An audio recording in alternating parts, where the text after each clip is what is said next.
धन आवश्यक है ऋषि अत्रि, क्योंकि धन मूल आवश्यकताओं को पूरा करने में सहायक होता है।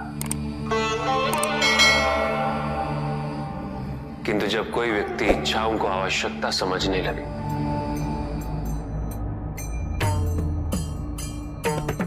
तो धन कितना ही क्यों ना पर्याप्त नहीं होता, क्योंकि इच्छाएं अंतहीन है। इसलिए मनुष्य कभी ना समाप्त होने वाली इच्छाओं की पूर्ति हेतु धन संचय को ही अपने जीवन का लक्ष्य समझ लेता है।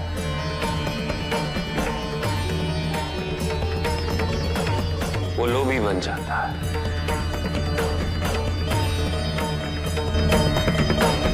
वो भूल जाता है कि उसके जीवन का मुख्य लक्ष्य ईश्वर के समीप आना है।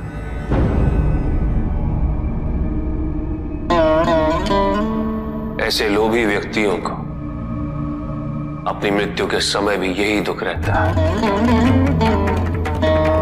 कि उन्होंने क्या कुछ नहीं पाया, क्या शेष रह गया। ऐसे समय में वो एक क्षण के लिए भी ईश्वर का स्मरण नहीं करते। अपने जीवन की निरर्थकता और व्यर्थता का बोध नहीं होता। बिल्कुल उस व्यापारी की भांति। कौन व्यापारी प्रभु? वो व्यापारी जिसके पास इस संसार में जीवन निर्वाह हेतु सब कुछ था,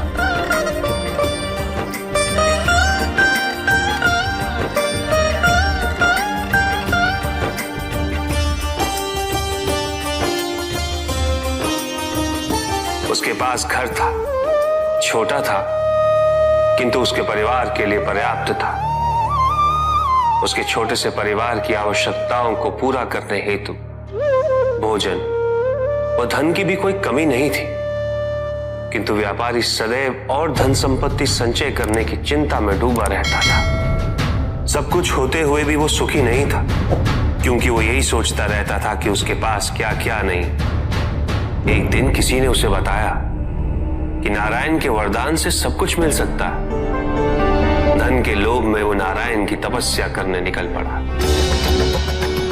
ओम वैष्णवे नमः। और इस प्रकार वो कई वर्षों तक नारायण की तपस्या करता रहा। ओम वैष्णवे नमः। ओम वैष्णवे नमः। ओम वैष्णवे नमः। ओम वैष्णवे नमः। वत्स,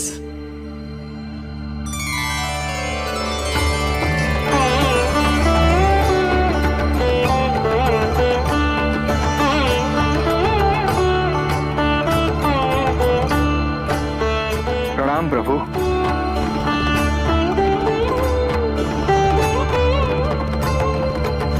मैं तुम्हारी तपस्या से प्रसन्न हूं।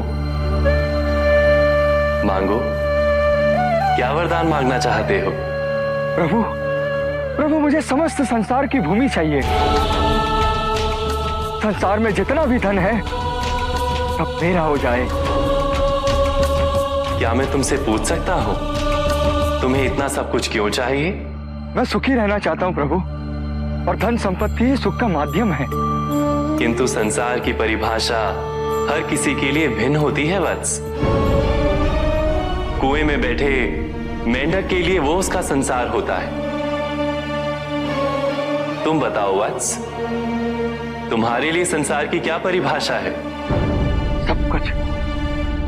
सब कुछ प्रभु। जो कुछ भी मुझे दिखाई दे रहा है वो सब कुछ संसार ही तो है प्रभु। उचित है,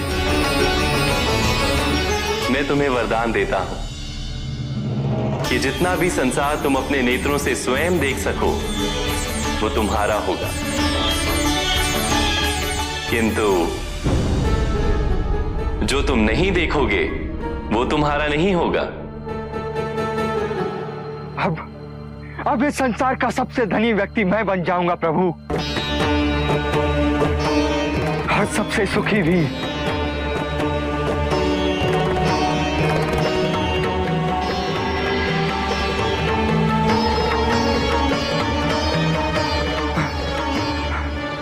सब मेरा, ये सब भी मेरा।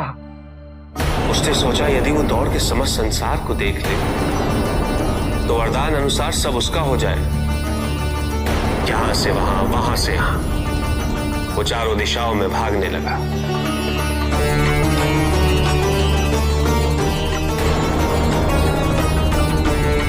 जो भी दिखा वो उसे अपना बनाता गया, किंतु उसका लालच कम नहीं, अपितु और बढ़ता गया।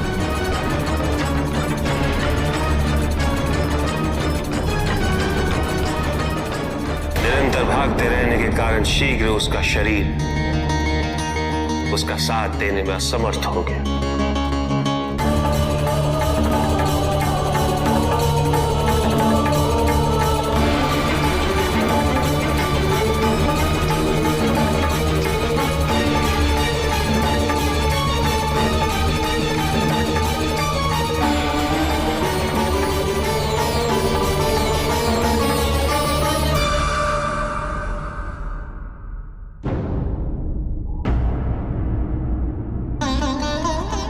और इस प्रकार उसके पास केवल उतनी ही भूमि रही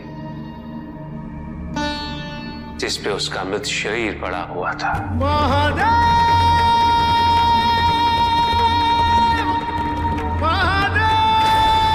अकेला, उसके पास उसके परिवार का सुख भी था, किंतु उसने उसका आनंद नहीं उठाया।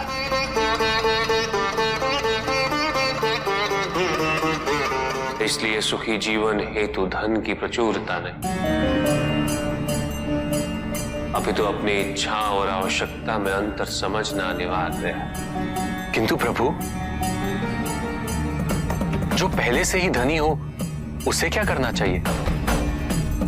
धन चाहे कितना भी हो ऋषियत्र, मूल आवश्यकताएं तो केवल उतनी ही। तन ढकने के लिए वस्त्र, पेट भरने के लिए आहार और शरण के लिए भवन। इन आवश्यकताओं के पूर्ण होने के पश्चात जो भी है वो इच्छा है। धनी व्यक्ति के पास जो भी अतिरिक्त धन होता है वो उसे दान करना चाहिए, उनके उद्धार के लिए जो अपनी मूल आवश्यकताओं को पूरा नहीं कर सकते।